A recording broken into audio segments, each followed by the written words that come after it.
ప్రధాని నరేంద్ర మోదీ గారి ప్రధానమైన బలహీనత ఏంటి అంటే మీడియాను ఫేస్ చేసే ధైర్యం ఎప్పుడూ చేయకపోవడం. ఆశ్చర్యకరంగా ప్రస్తుతం దేశంలో మెజారిటీ మీడియా అంతా కూడా వాళ్ళ చేతుల్లో ఉన్నా కూడా ఎప్పుడూ మీడియా సమావేశం నిర్వహించడం, జర్నలిస్టుల నుంచి ప్రశ్నలు ఎదుర్కోవడం ఎప్పుడూ చేయని పని. ఇంతకుముందు ఎప్పుడో ఒకసారి ఒకరికి ఇంటర్వ్యూ ఇచ్చే క్రమంలో వాళ్ళు అడిగిన ప్రశ్నలకు సమాధానం చెప్పలేక 2 గ్లాసుల నీళ్ళు తాగి మధ్యలో ఇంటర్వ్యూ నుంచి వెళ్ళిపోయినటువంటి వీడియోలు ఇప్పటికీ చక్కర్లు కొడుతూ ఉంటాయి. సో వన్ సైడ్ అయితే విచ్చలవిడిగా అంటే బ్రహ్మాండమైనటువంటి మాటలు, డైలాగులతో పెట్టరేగిపోతూ ఉంటారు ప్రధాని గారు. కానీ మీడియా నుంచి ప్రశ్నలు ఎదుర్కోవాలి అంటే అసలు ఇంపాసిబుల్. ఒక్క మీడియా సమావేశం 12 నెలల్లో పెట్టలేదు. ఇది నిజంగా ఒక ప్రజాస్వామ్య దేశంలో దీన్ని చాలా బలంగా క్వశ్చన్ చేయాల్సినటువంటి అంశం. ముఖ్యమంత్రి ప్రధాని ఒక మీడియాని రేపు అడ్రస్ చేయకపోవడం ఏంటి? మీడియా అడిగే ప్రశ్నలు అంటే ఏ ప్రశ్నకు నేను సమాధానం చెప్పను అని చెప్పి ప్రజాస్వామ్యంలో అనుకోవడం ఏంటి? కరెక్ట్ కాదు.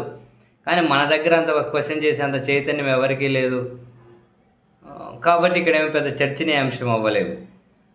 తాజాగా ప్రధాని గారు యూరోప్ పర్యటనలో ఉన్నారు కదా. సో నార్వేలో ఉన్నప్పుడు ఒక వేదిక మీద అక్కడ జర్నలిస్టులు మీరు మీడియా వాళ్ళ నుంచి ప్రశ్నలు తీసుకోకుండా ఎక్కడికి పోతున్నారు అని గట్టిగా అడుగుతూ ఉన్నారు. అవేమీ పట్టించుకోకుండా నరేంద్ర మోదీ గారు లైట్గా వేదిక మీద నుంచి వెళ్ళిపోతూ ఉన్నారు. మీరు మిస్టర్ ప్రైమ్ మినిస్టర్ ఎందుకు ప్రశ్నలు తీసుకోరు, ఎందుకు సమాధానం చెప్పరు, మా ప్రశ్న తీసుకొని సమాధానం చెప్పండి అని అడుగుతూ ఉన్నారు. ఈవెన్ ఒక నార్వే జర్నలిస్టు హెల్లే లింగ్ అనే ఒక ఆమె కూడా, ఒక మహిళా జర్నలిస్టు కూడా ట్వీట్ చేశారు కదా. ఏమని? ఇది ప్రపంచంలో చాలా పెద్ద చర్చనీయాంశం. అంటే నార్వే జర్నలిస్టులు చేశారు.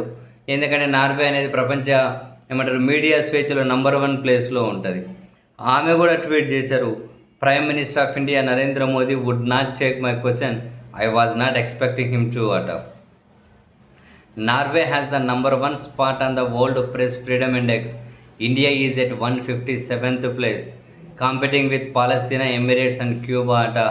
It is our job to question the power we cooperate with. అంటే నరేంద్ర మోదీ నా ప్రశ్నే తీసుకోలేదు, వినిపించకుండా వెళ్ళిపోతూ ఉన్నారు.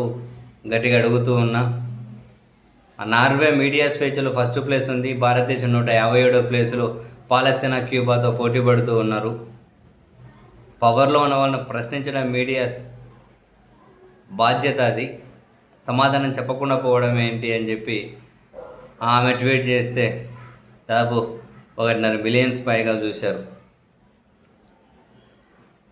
దీని మీద మన దేశంలో కూడా ఈవెన్ రాహుల్ గాంధీ గారి అగ్రనేతలు కూడా దాచిపెట్టడానికి ఏముంటుందని ఏముందని దాచిపెట్టడానికి భయపడుతూ ఉన్నారు.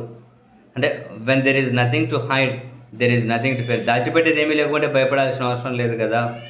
What happen to India image when the world sees a compromised PM panic and run from a few. అంటే ప్రశ్నల నుంచి పారిపోయే ప్రధానిని చూసి ప్రపంచం ఏమనుకుంటుంది, ప్రపంచంలో భారతదేశ ఇమేజ్ ఏమవుతుందని నిజంగా ఆశ్చర్యం అనిపిస్తుంది. అసలు ప్రశ్నలు ఎందుకు తీసుకోరు?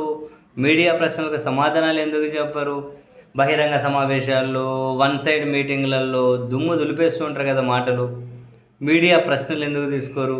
మన ప్రజాస్వామ్య దేశంలో ఒక ప్రధాని అలా ప్రశ్నలు చూసి పారిపోతూ ఉంటే, తప్పించుకుంటూ ఉంటే, అయినా కూడా అటువంటివన్నీ మద్దతు ఇస్తూ ఉంటే ఇంకెక్కడ ప్రజాస్వామ్యం అండి బాబోయ్. సరే అది ఎక్కడుందిలే, అది వేరే విషయం. కానీ